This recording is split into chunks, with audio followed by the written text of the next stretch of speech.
Assalamualaikum warahmatullahi wabarakatuh.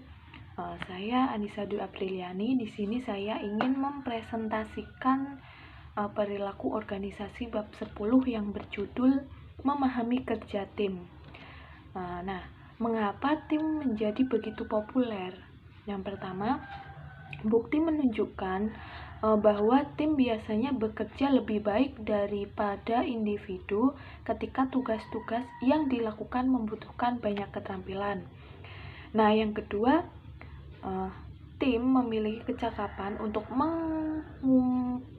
berkumpul, menyebarkan, berkumpul kembali, dan membubarkan diri dengan cepat. Tetapi, jangan mengabaikan sifat motivasi dari tim. Tim memudahkan partisipasi karyawan dalam membuat berbagai keputusan.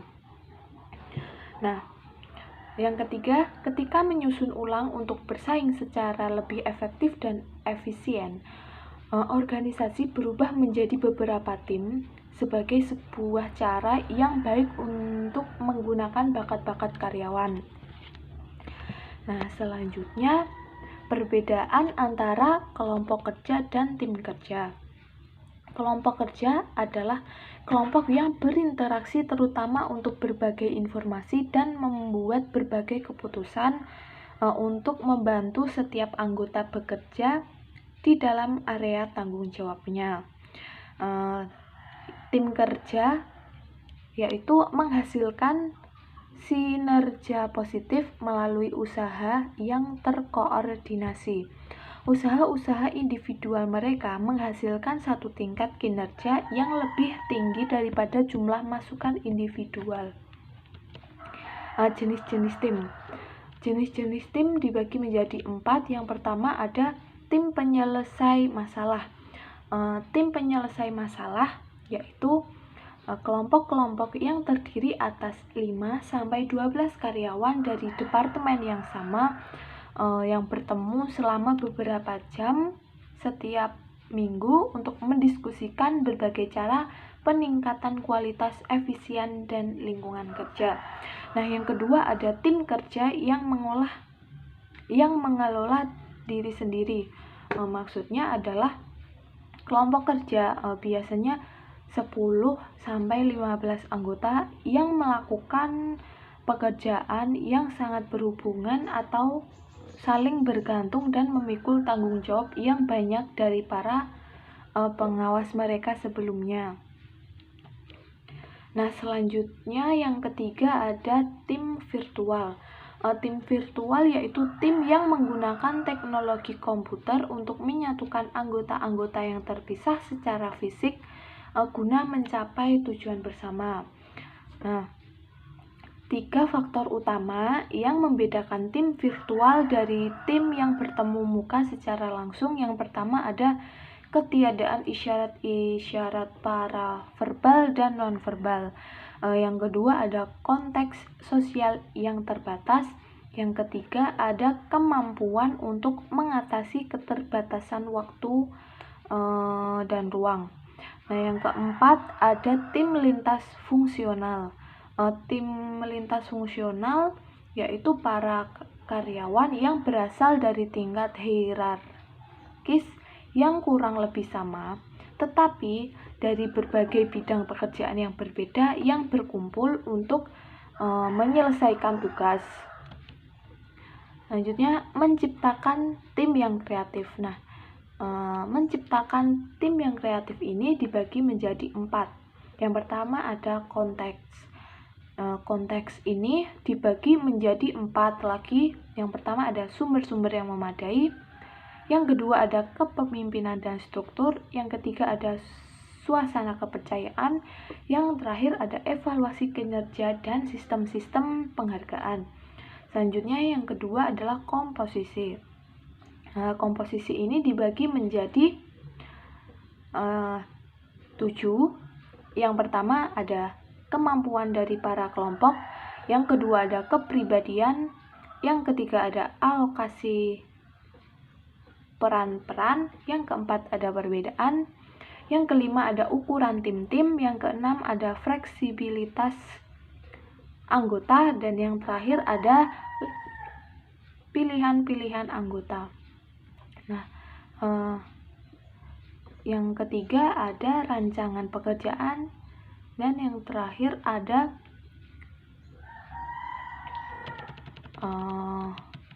proses.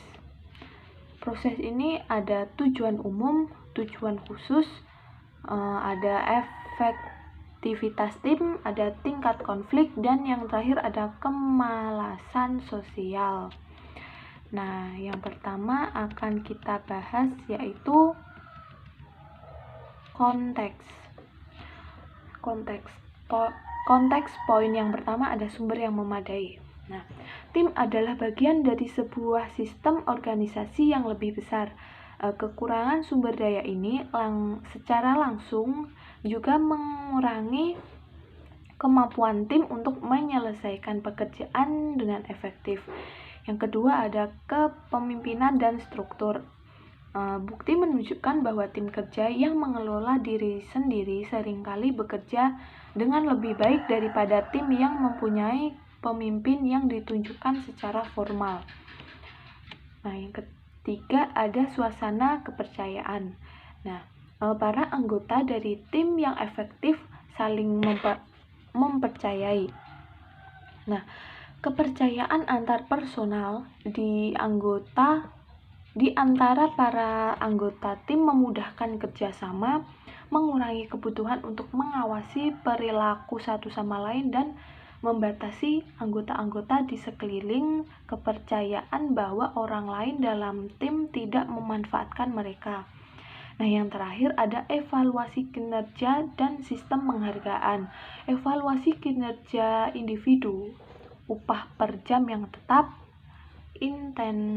insentif individual, dan lainnya sebagainya tidak konsisten dengan perkembangan tim berkinerja tinggi.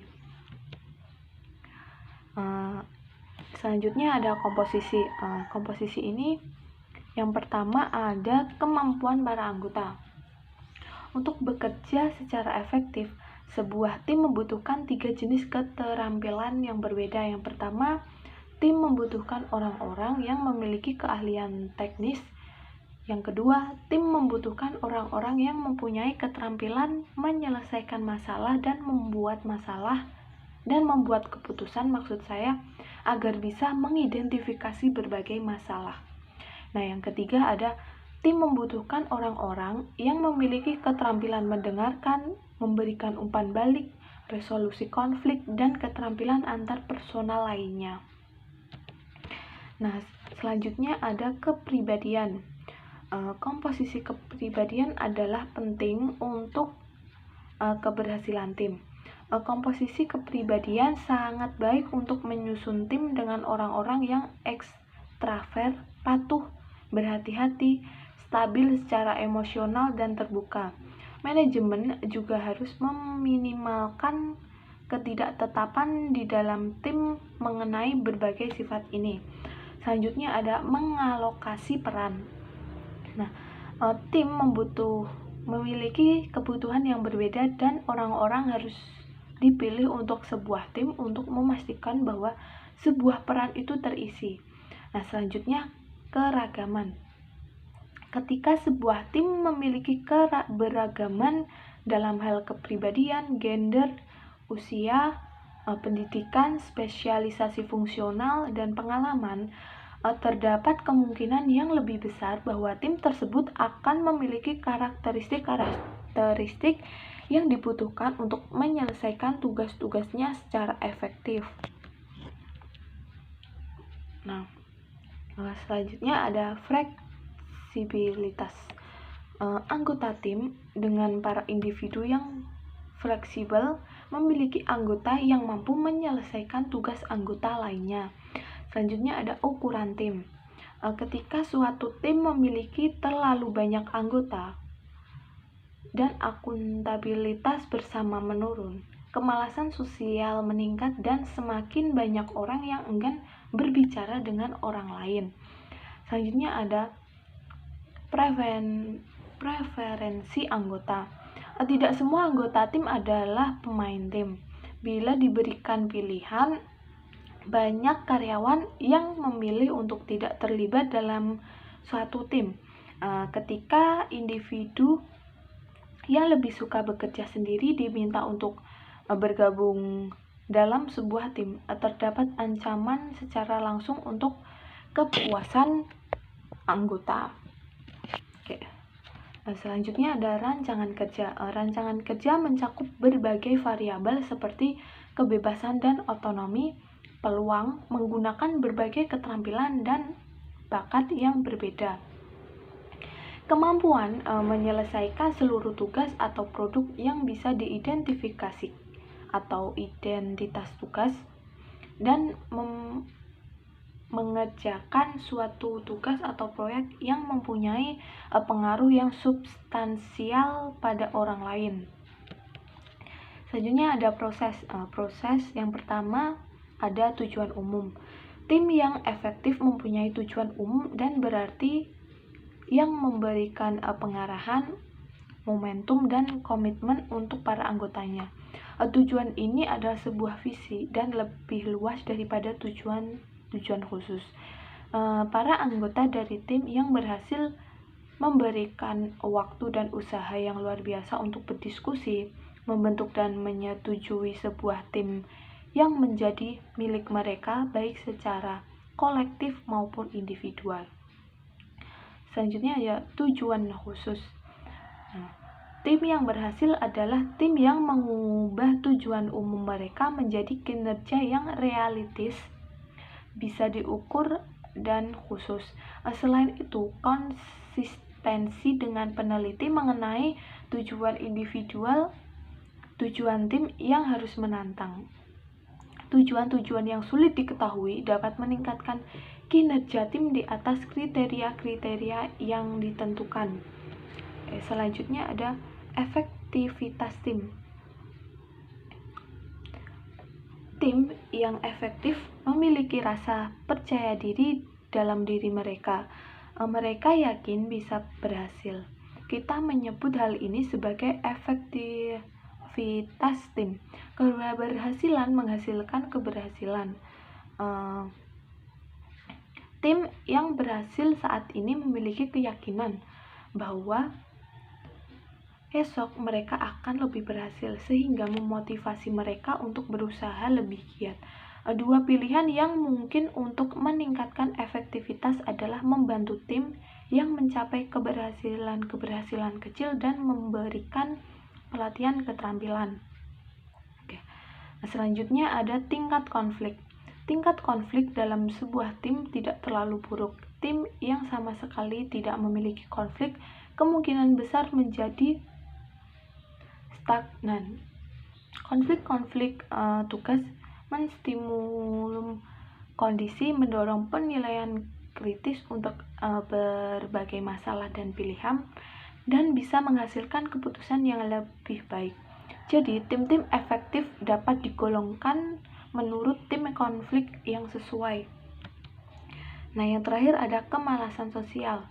Tim yang efektif mengurangi kecenderungan dalam hal kemalasan sosial dengan cara membuat diri mereka sendiri bertanggung jawab dalam tingkat individu dan tingkat tim. Tim yang berhasil mampu membuat para anggota bertanggung jawab secara individual dan secara bersama-sama atas tujuan, sasaran, dan pendekatan tim. Selanjutnya yaitu mengubah individu menjadi pemain tim. Yang pertama itu ada tantangan.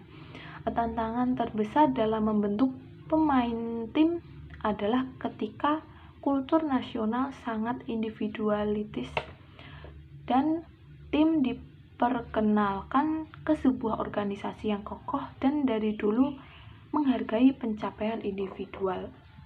Di sisi lain, tantangan untuk manajemen tidaklah terlalu besar ketika tim diperkenalkan kepada karyawan yang memiliki nilai kolektif yang kuat seperti di Jepang atau di Meksiko atau di organisasi-organisasi baru menggunakan tim sebagai bentuk awal mereka menyusun pekerjaan. Selanjutnya yang kedua ada membentuk pemain tim. Ini dibagi menjadi 3. Yang pertama ada seleksi, pelatihan, dan penghargaan. Seleksi. Ketika memperkerjakan anggota tim, selain keterampilan teknis yang dibutuhkan untuk mengisi pekerjaan tersebut, kita juga harus memastikan bahwa calon karyawan bisa memenuhi peran-peran tim mereka, begitu pula dengan berbagai persyaratan teknis. Nah, yang kedua ada pelatihan. Para ahli pelatihan mengadakan berbagai pelatihan yang memungkinkan karyawan memperoleh kepuasan yang didapat dari tim. Mereka biasanya memberikan karyawan kerja atau workshop keterampilan menyelesaikan masalah komunikasi, negosiasi, manajemen konflik, dan pelatihan. Nah, yang terakhir itu ada sistem penghargaan. Sistem penghargaan biasanya berupa kenaikan gaji dan berbagai bentuk-bentuk penghargaan lainnya. Selanjutnya ada tim dan kualitas manajemen. Inti dari kualitas manajemen adalah memperbaiki proses, dan keterlibatan karyawan adalah suatu hal yang sangat penting dalam perbaikan proses. Dengan perkataan kualitas manajemen mengharuskan manajemen untuk memberikan para karyawan dorongan berbagai ide dan bertindak berdasar apa yang mereka usulkan. Tim memberikan kendaraan alami bagi para karyawan untuk berbagai ide dan mengimplementasikan berbagai perbaikan. Tidak semua orang harus tahu cara melakukan sebuah rencana pengendalian yang sangat baik untuk pelacakan kinerja. Tetapi semua orang perlu tahu di mana proses tersebut berlangsung sehingga mereka bisa menilai apakah proses tersebut mengalami kemajuan. Nah, sekian presentasi dari saya. Terima kasih. Wassalamualaikum warahmatullahi wabarakatuh.